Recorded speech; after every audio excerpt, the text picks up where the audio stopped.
Salam hörmətli müdavimlər, Azərbaycan dili üzrə sualların izahına nəzər yetirək. 1. Sədaqətsizlik sözü ilə bağlı verilmiş fikirlərdən doğru olanları seçin. Sözün kökü isimdir, tələffüzündə isə həm kəmiyyət, həm də keyfiyyət fərqi vardır. Sözün kökü sədaqət sözüdür. Nə? Sədaqət isimdir, bəli. Tələffüzündə isə kəmiyyət və keyfiyyət fərqinə baxmaq üçün biz onun düzgün tələffüz formasına nəzər yetirməliyik. Sözün də düzgün tələffüz forması 4-də verilmişdir. Sədaqətsizlik.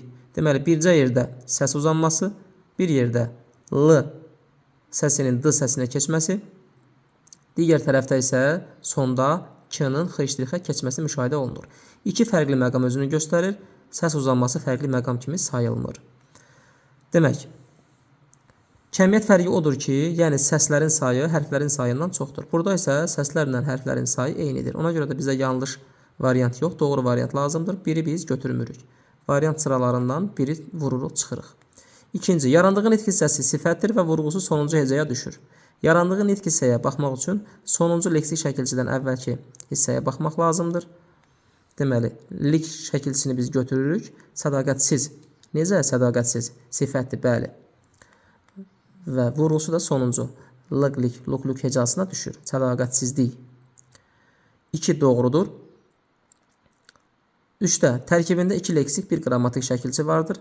Sədaqətsizlik sözündə 2 leksik şəkilçi vardır. Sədaqət sözün köküdür. Siz və lik 2 leksik şəkilçi, qrammatik şəkilçi yoxdur. 3 də yanlışdır. 4-də baxaq. 4-də tələffüz forması düzgün verilmişdir. Lakin qarşılığı olmayan bir samit işlənib yazılıb. Burada nəzər yetirsək, qarşılığı olmayan samitlər L, M, N, R, bir də H samitidir. Görürük ki, burada elə bir samit yoxdur.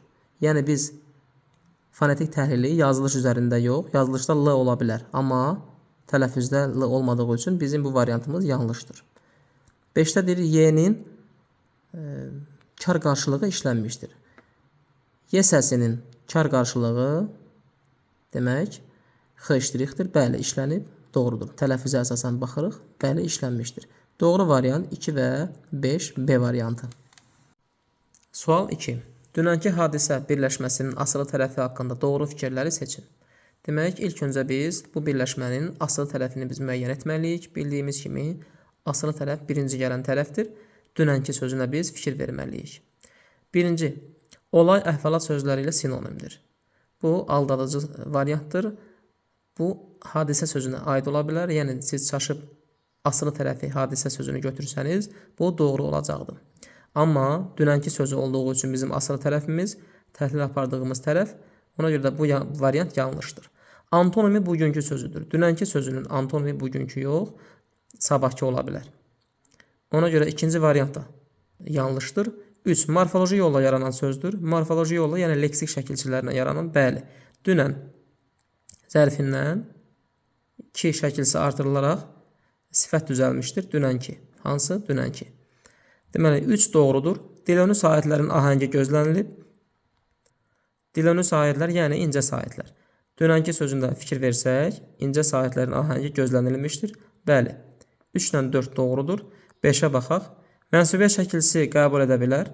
Gəlin, mənsubiyyət şəkilçisini yaradan əvəzlikləri əlavə edək.